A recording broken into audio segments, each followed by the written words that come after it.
Hello दोस्तों, स्वागत है आप सभी का हिंदी ज्ञान माइंड्स में। हमारे दृढ़ संकल्प ही हमारी ताकत है, हमारा लिखना ही हमें ज़िंदा रखता है। इन्हीं पंक्तियों की लेखिका रज़िया सज्जाद ज़हीर की कहानी नमक, जिसे हमने सीबीएसई क्लास 12 से लिया है, को सुनेंगे। ये कहानी भारत पाक विभाजन के बाद सरहद के दोनों तरफ के विस्थापित पुनर्वासित जनों के दिलों को टटोलती एक मार्मिक कहानी है। दिलों को टटोलने की इस कोशिश में अपने पराए देश प्रदेश की कई प्रचलित धारणाओं पर सवाल खड़े किए गए हैं। आइए शुरू करें इस कहानी को। उन सिख बीबी को देखकर सफ़िया हैरान रह गई थी। किस कदर वह उसकी माँ से मिलती थी। वही भारी भरकम जिस्म, छोटी छोटी चमकदार आंखें, जिनमें नेकी, मोहब्बत और रहमदिली की रोशनी जगमगाया करती थी। चेहरा जैसे कोई खुली हुई किताब, वैसे ही सफ़ेद बारीक मलमल का दुपट्टा जैसे उसकी अम्मा मुहर्रम में ओढ़ा करती थी। जब सफ़िया ने उनकी तरफ कई बार मोहब्बत से देखा तो उन्होंने भी उसके बारे में घर की बहू से पूछा। उन्हें बताया गया कि ये मुसलमान है, कल ही सुबह लाहौर जा रही है अपने भाइयों से मिलने, जिन्हें इन्होंने कई साल से नहीं देखा। लाहौर का नाम सुनकर वे उठकर सफ़िया के पास आ बैठी। उसे बताने लगी कि उनका लाहौर कितना प्यारा शहर है, वहाँ के लोग कैसे खूबसूरत होते हैं, उम्दा खाने और नफीस कपड़ों के शौकीन, सैर सपाटे के रसिया, जिंदा दिली की तस्वीर। कीर्तन होता रहा, वे आहिस्ता आहिस्ता बातें करती रहीं। साफिया ने एक बार बीच में पूछा भी, माता जी आपको तो यहाँ आए बहुत साल हो गए होंगे। हाँ बेटी, जब हिंदुस्तान बना था तभी आए थे। वैसे तो अब यहाँ भी हमारी कोठी बन गई है, बिजनेस है, सब ठीक ही है, पर लाहौर बहुत याद आता है। हमारा वतन तो जी लाहौर ही है। फिर पलकों से कुछ सितारे टूटकर दुधिया आंचल में समा जाते हैं। बात आगे चल पड़ती है, मगर घूम फिर कर फिर उसी जगह पर आ जाती है, साड़ा लाहौर। कीर्तन कोई 11 बजे ख़त्म हुआ। जब वे प्रसाद हाथ में लिए उठने लगी और सफ़िया के सलाम के जवाब में दुआएं देती हुई रुखसत होने लगी, तब सफ़िया ने धीरे से पूछा, आप लाहौर से कोई सौगात मंगाना चाहें तो मुझे हुक्म दीजिए। वे दरवाजे से लगी खड़ी थी, हिचकिचाकर बहुत ही आहिस्ता से बोली, अगर ला सको तो थोड़ा सा लाहौरी नमक लाना। 15 दिन यूँ गुजरे कि पता ही ना चला। जिमखाना की सामें, दोस्तों की मोहब्बत, भाइयों की खातिरदारियाँ, उनका बस न चलता था कि बिछड़ी हुई परदेसी बहन के लिए क्या कुछ ना कर दें।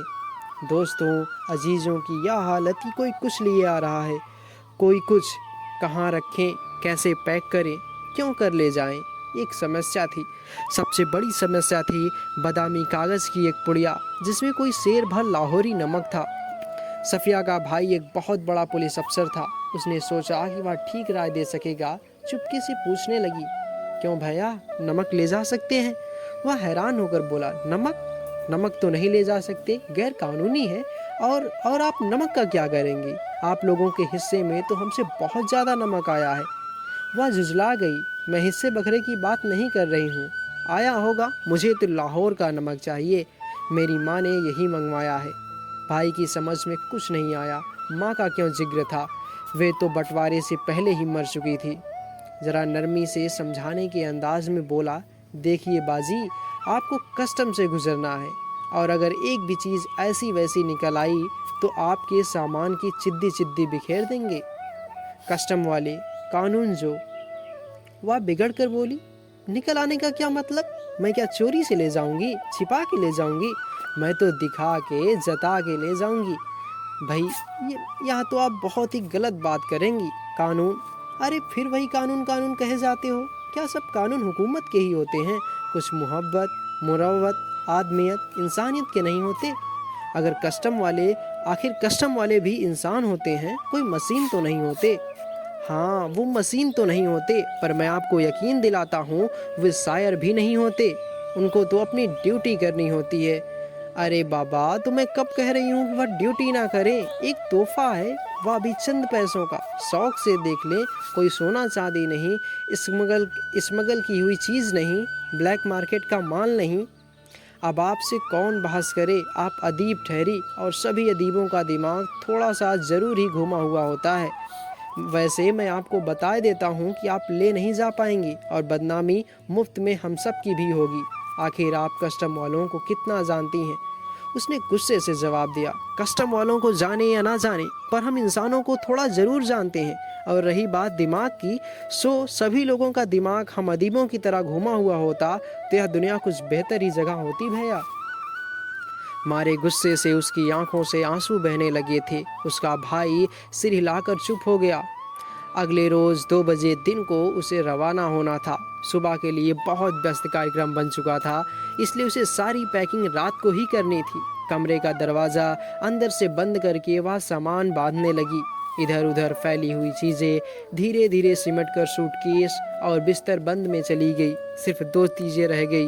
एक तो वह छोटी सी टोकरी जिसमें कीनू थे, एक दोस्त का तोहफा, संतरे और माल्टे को मिलाकर पैदा किया गया फल, माल्टे की तरह रंगीन और मीठा, संतरे की तरह नाजुक, और दूसरी थी वह नमक की पुड़िया। अब तक सफिया का गुस्सा उतर चुका था। भावना के स्थान पर बुद्धि धीरे धीरे उस पर हावी हो रही थी। नमक का पुड़िया ले तो जानी है, पर कैसे? अच्छा, अगर इसे हाथ में ले लें और कस्टम वालों के सामने सबसे पहले इसी को रख दें। लेकिन अगर कस्टम वालों ने ना ले जाने दिया तो मजबूरी है, छोड़ देंगे। लेकिन फिर उस वादे का क्या होगा जो हमने अपनी माँ से किया था? हम अपने को सैयद कहते हैं, फिर वादा करके झुठलाने के क्या मायने? जान देकर भी वादा पूरा करना होगा, मगर कैसे? अच्छा, अगर इन्हें कीनुओं की टोकरी में सबसे नीचे रख लिया जाए तो इन्हें कीनुओं के ढेर में भला कौन इसे देखेगा? और अगर देख लिया? नहीं जी, फलों की टोकरियाँ तो आते वक्त भी किसी की नहीं देखी जा रही थी। उधर से केले, इधर से कीनू, सभी ले जा रहे थे। यही ठीक है, फिर देखा जाएगा। उसने कीनू कालीन पर उलट दिए, टोकरी खाली की और नमक की पुड़िया उठाकर टोकरी की तह में रख दी। एक बार झांक कर उसने पुड़िया को देखा और उसे ऐसा महसूस हुआ मानो उसने अपने किसी प्यारे को कब्र की गहराइयों में उतार दिया हो। कुछ देर उकड़ू बैठी, वह पुड़िये को तकती रही और उन कहानियों को याद करती रही जिन्हें वह अपने बचपन में अम्मा से सुना करती थी, जिनमें शहजादा अपनी रान चीर कर हीरा छिपा लेता था और देवों, खौफनाक भूतों तथा राक्षसों के सामने से होता हुआ सरहदों से गुजर जाता था। इस जमाने में ऐसी कोई तरकीब नहीं हो सकती थी, वरना वह अपना दिल चीर कर उसमें यह नमक छिपा लेती। उसने एक आह भरी, फिर वह कीनुओं को एक एक करके टोकरी में रखने लगी, पुड़िया के इधर उधर, आसपास और फिर ऊपर, यहाँ तक कि जब तक वह बिल्कुल छिप गई। आश्वस्त होकर उसने हाथ झाड़े, सूटकेस पलंग के नीचे खिसकाया, टोकरी उठाकर पलंग के सिरहाने रखी और लेटकर दोहर ओढ़ ली। रात को तकरीबन 1:30 बजे थे। मार्च की सुहावनी हवा खिड़की की जाली से आ रही थी। बाहर चांदनी साफ और ठंडी थी। खिड़की के करीब लगा चंपा का एक घना दरख्त सामने की दीवार पर पत्तियों के अक्स लहरा रहा था। कभी किसी तरफ से किसी की दबी हुई खांसी की आहट, दूर से किसी कुत्ते के भौंकने या रोने की आवाज़, चौकीदार की सीटी और फिर सन्नाटा।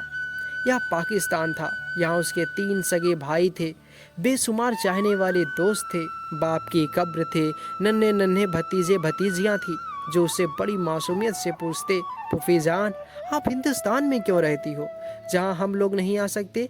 उन सब के और साफिया के बीच में एक सरहद थी, बहुत ही नोकदार लोहों की छड़ों का जंगला जो कस्टम कहलाता था।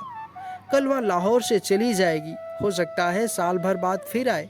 1 साल से पहले तो वह आ भी नहीं सकती, और यह भी हो सकता है कि वह कभी ना आ सके। उसकी आंखें आहिस्ता आहिस्ता बंद होने लगी। फिर उसे एक सफ़ेद दुपट्टा का दुधिया आंचल लहराता दिखाई देने लगा, जिस पर यहाँ वहाँ सितारे झिलमिला रहे थे। हमें वहाँ से आए तो बहुत दिन हो गए। हमारी अब कोठी भी है, बिजनेस भी। हम यहाँ बस भी गए हैं, पर हमारा वतन तो जी लाहौर ही है।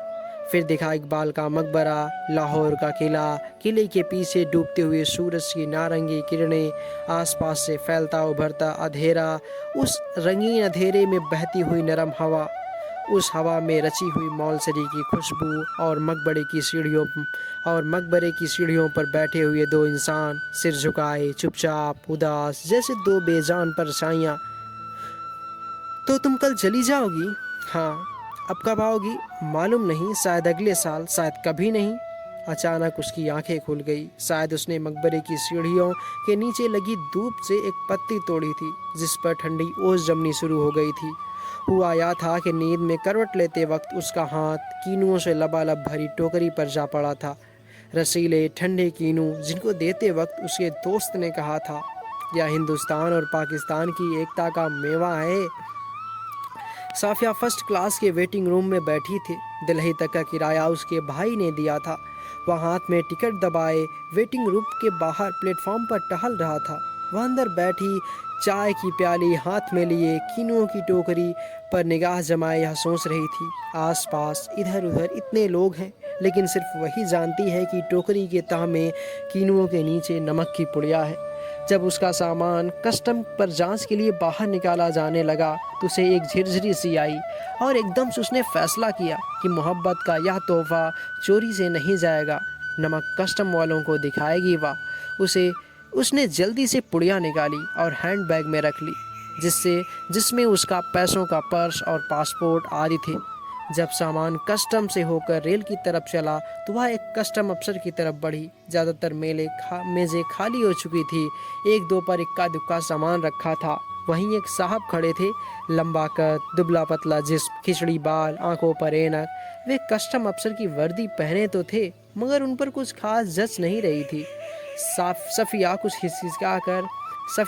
हिचकिचाकर बोली, मैं आपसे कुछ पूछना चाहती हूँ। उन्होंने नज़र भर कर उसे गौर से देखा और बोले, फरमाइए। उनके लहजे ने सफिया की हिम्मत बढ़ा दी। आप कहाँ के रहने वाले हैं? उन्होंने कुछ हैरान होकर उसे फिर गौर से देखा। मेरा वतन दिल्ली है। आप भी तो हमारी ही तरफ की मालूम होती हैं, अपने अजीजों से मिलने आई होंगी। जी हाँ, मैं लखनऊ की हूँ। मैं अपने भाइयों से मिलने आई थी, वे लोग इधर आ गए थे। आपको भी तो आए, शायद इधर आए। जी, जब पाकिस्तान बना था तभी आए थे, मगर हमारा वतन तो दिल्ली ही है।